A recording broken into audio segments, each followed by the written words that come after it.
Hi everyone, स्वागत है आप सभी का एक बार फिर से आज की वीडियो में। आज इस वीडियो में हम बात करने वाले हैं DSSB TGT में वैकेंसीज़ के बारे में। लगभग 5118 वैकेंसीज़ हैं, जिसका ऑफिशियल नोटिफिकेशन आप लोगों को DSSB की ऑफिशियल वेबसाइट पे बहुत जल्दी देखने को मिलेगा।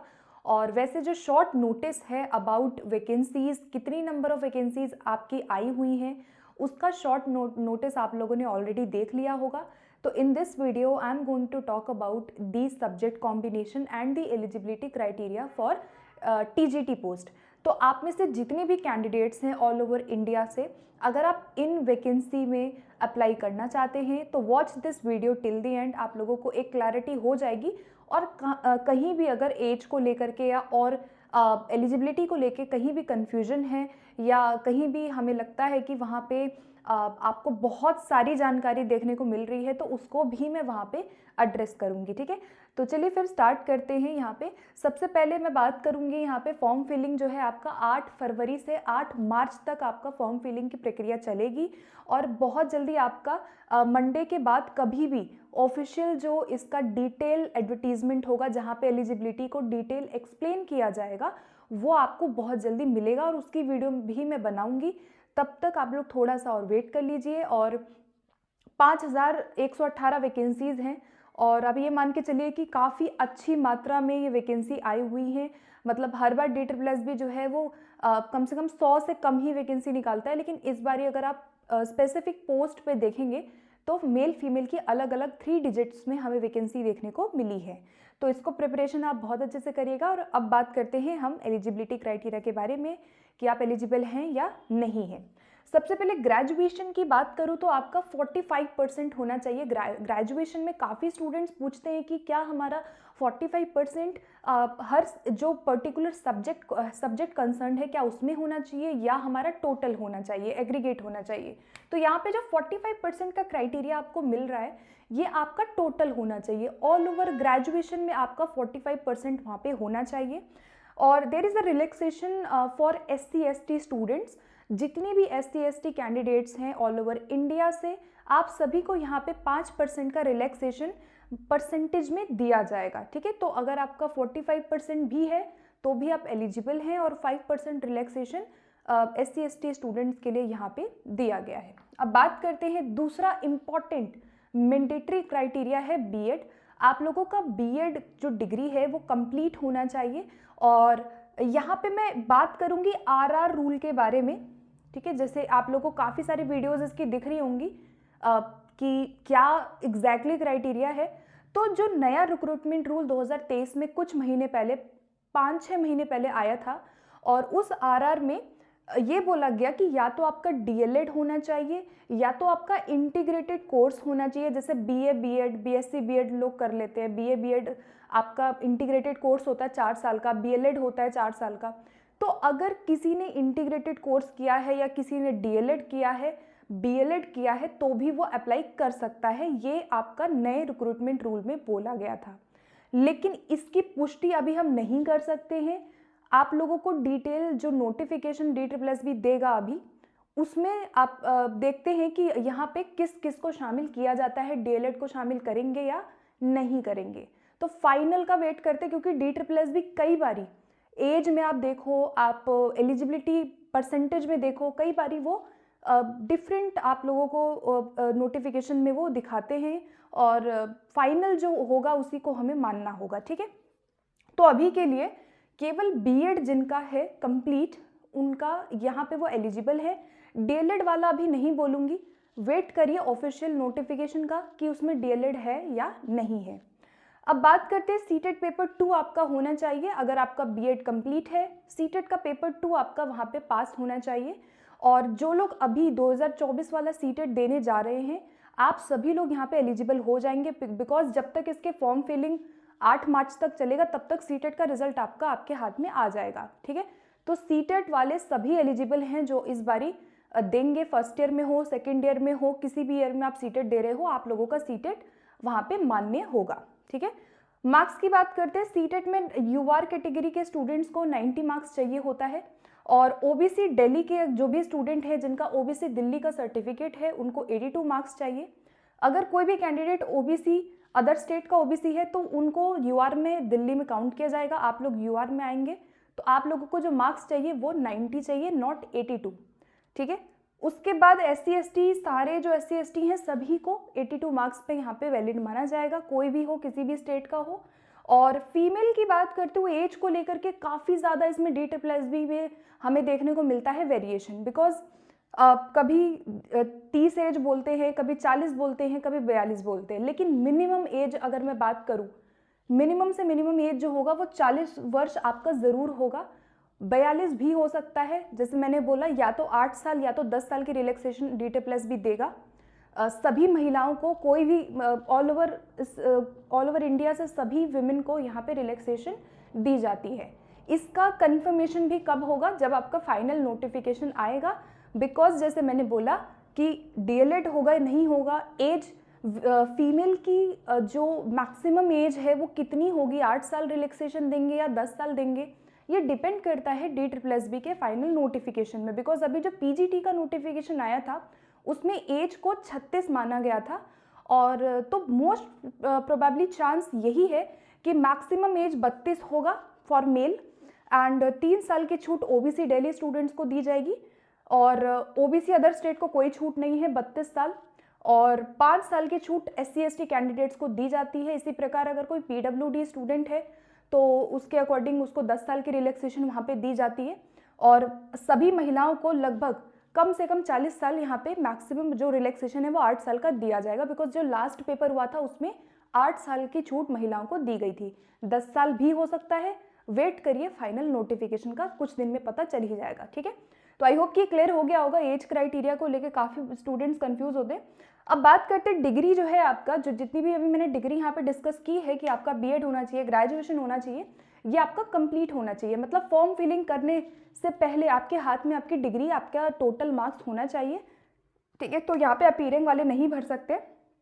उसके बाद बाइलिंगुअल पेपर होता है 200 नंबर का, हिंदी इंग्लिश दोनों में आपका पेपर पूछा जाता है। पेपर का पैटर्न पे बहुत जल्दी एक और वीडियो में बना दूंगी regarding books and regarding your exam pattern, exactly क्या पूछा जाता है।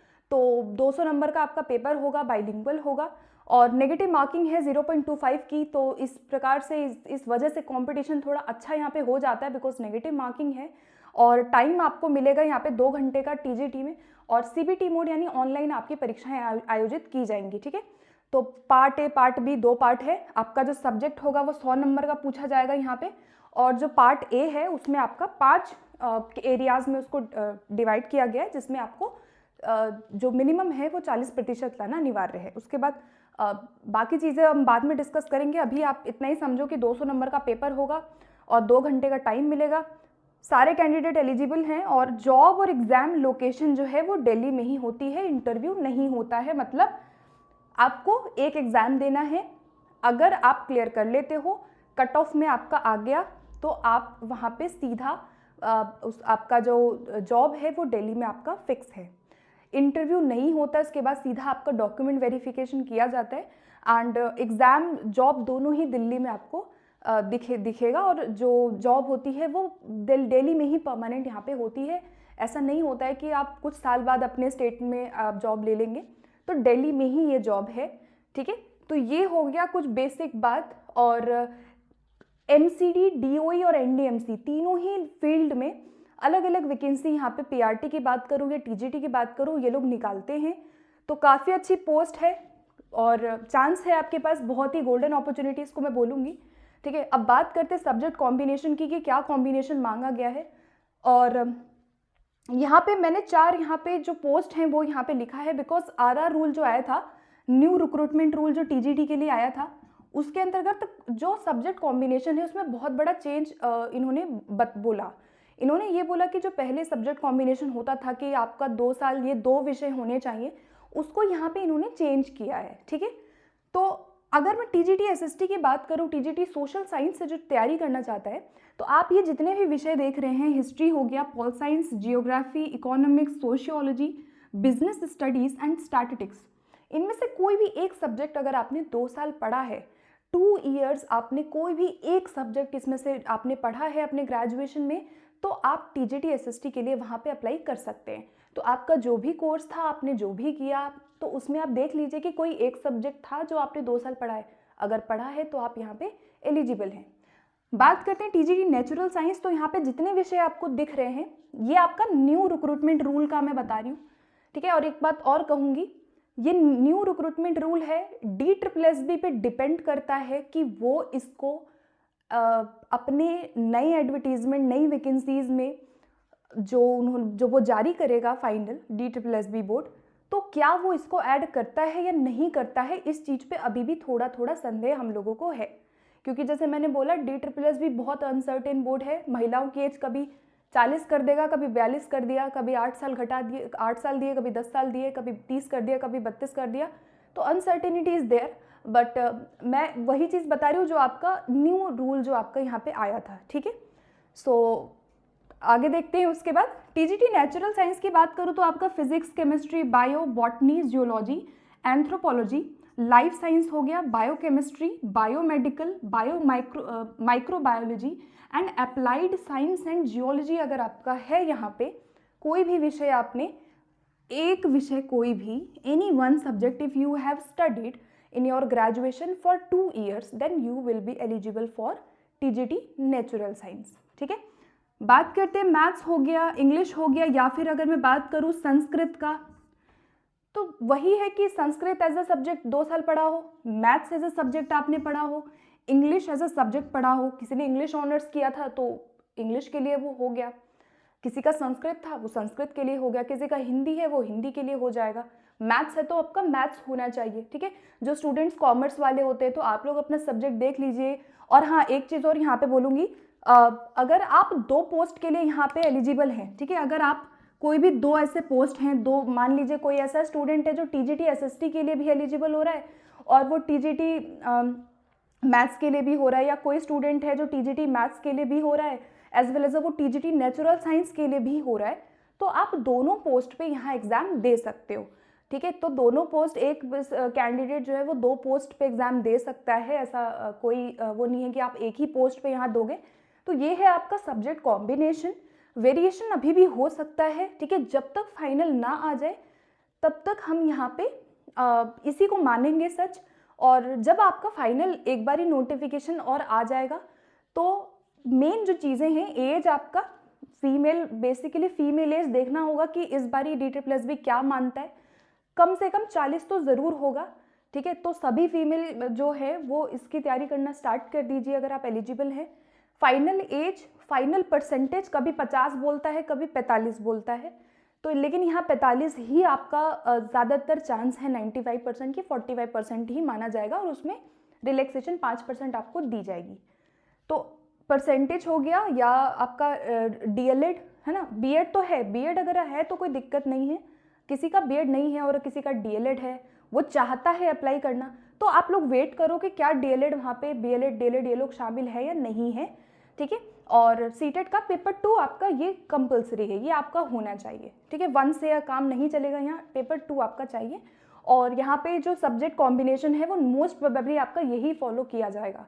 तो आशा करती हूँ कि आप लोगों को ये क्लैरिटी हो गई होगी regarding your subject combination and regarding your eligibility criteria. कोई और डाउट होता है in case if you have any questions, so let me know, आप पूछिए कमेंट बॉक्स में and I will make another video on important books and your proper exam pattern, syllabus और जो exam pattern है detail, जो part B की तैयारी जो लोग करना चाहते हैं, तो मैंने KVS का सिलेबस शेयर किया हुआ है, पार्ट 1 का DSSB का ऑफिशियल सिलेबस शेयर किया हुआ है, टेलीग्राम ग्रुप पे आप लोग जुड़ जाइए एंड वहाँ से आप अपना सिलेबस डाउनलोड करके तैयारी कर सकते हैं, ठीक है। तो मिलते हैं फिर नेक्स्ट वीडियो में। Thank you so much for watching this video.